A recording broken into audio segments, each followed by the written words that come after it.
Guten Tag, Choro-Q collectors. So I picked this up loose. It's just the first generation Mercedes SLK.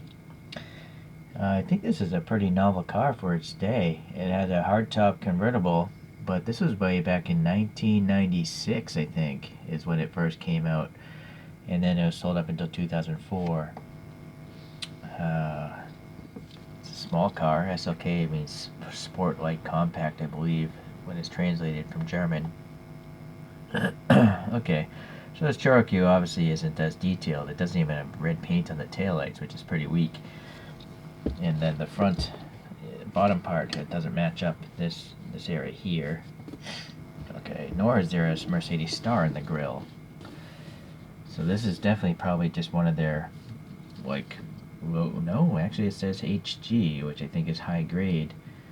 It's number 80 within that series from 1998. This is a pretty old model as well. But yeah, one would expect, why not have a star molded in there like every Mercedes has in their grille? Okay, it's obviously been used and played with, you know, a lot of paint is chipped off and stuff like that. This guy actually seems to have a hardtop that comes up here, but I was messing around with it and I can't get the top all the way up here. It won't actually reach. That's as far as it wants to come out. But you see there's a massive gap there, so it's poorly designed, or maybe there's a manufacturing flaw, but yeah, it's just not going to fill that gap, so it's kind of silly. I don't know why they even bothered. It would have been better just to mold in like some seats and a roll hoop, because this silver isn't even painted. It's just a raw, you know, silver plastic, so it looks really unsightly. You know, it would have been better to just have all this one piece, paint it silver, and then take the extra money and paint some red taillights on this guy. Okay, let's see, what else here? Well, there's not much else. I mean, it's a little toy, so I think this is where the plastic flowed out through the mold and just clipped off the sprue, so that's why it looks unsightly in those two spots. I think this is two pieces, yeah, there's a seam, seam, seam. So we're actually going to take this guy apart, and I'm going to put some wheels on this thing. I have some 3D printed wheels.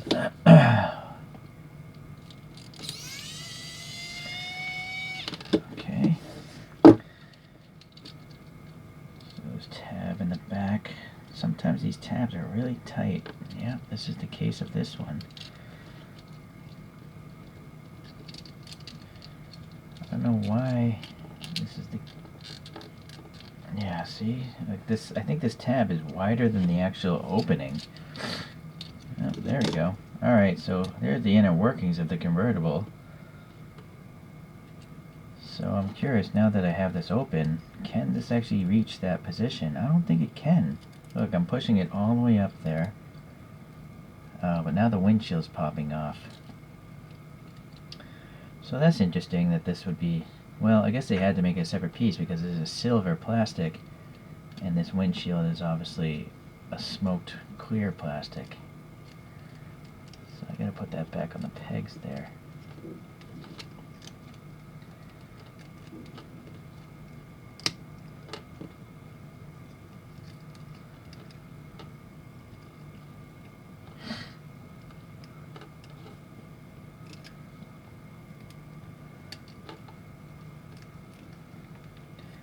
Well, alright, so I guess it could have been done, but for some reason it just wasn't working.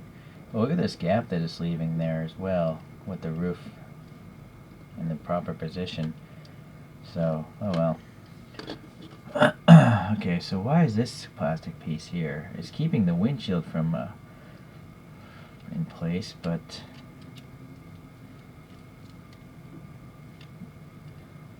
weird. It's a ramp for the roof, but alright, well, whatever. No need to dwell on it. So I'm going to take this thing off. Just pop that out, pop this out, save those for later. And then, let's see, I'm going to get one of my 3D printed motor housings. So this is a blank motor, box that I 3D printed. And that goes back.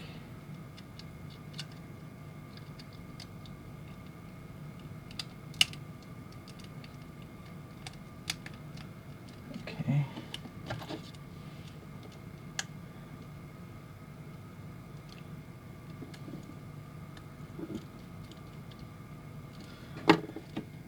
Alright, so, well, yeah, that doesn't really want to work properly. Anyway, this is convertible. I'm going to leave the top down. That's why convertibles exist, right? So, these 3D printed wheels here, they're like these multi-spokes that you'd find on like the AMG versions of SLKs. And they have some 3D printed brakes in there as well.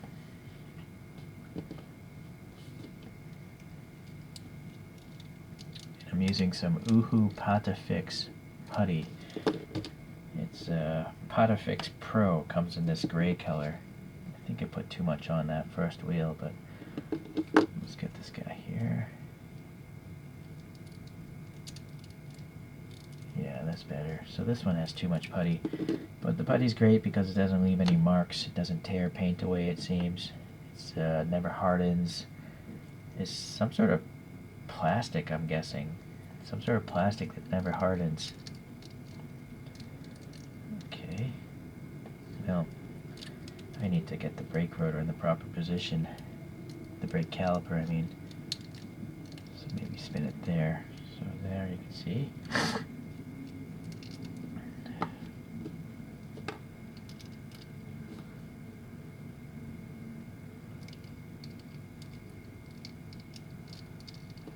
Alright, so the rear's done.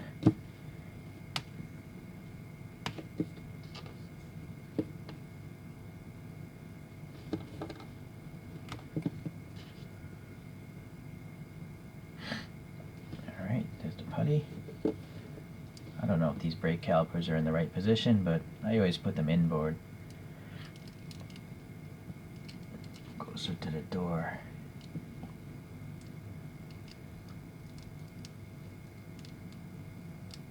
Alright, look at that. Pretty neat, I think. These really comically large wheels. Very tuned out. Okay. Cambered look.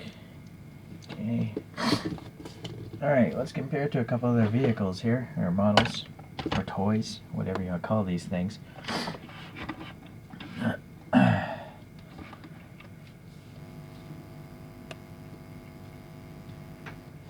So I don't have an SLK of the first generation in 164, but I do have the latter generation.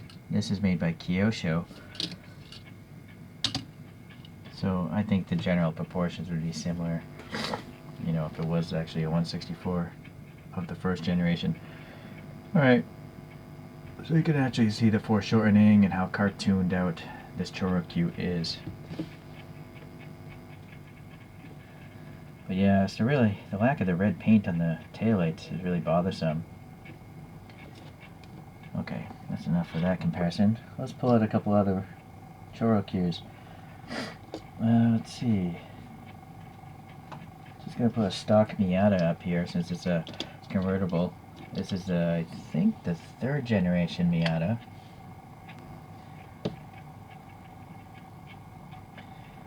And they do have the top up version of the first generation Miata. This is from the initial D set. There we go. But I think one of the coolest Mercedes I have is the SL. And I have the same wheels, just in silver. This came in a really fancy box, so I think it has a lot, you know, it's simply a more work effort going on. It has red translucent taillights, silver exhaust tips, the Mercedes star on the front and back, two of them in the front, and then it's got these chromed like headlights. So yeah, it's just probably it's a more expensive model. So okay, but today we're talking about this less expensive one. Definitely has its shortcomings. This could possibly be my worst ChoroQ to date, but I picked it up when it wasn't too expensive, so I figured why not. Alright, I'll see you until I get the next ChoroQ. Thanks for watching.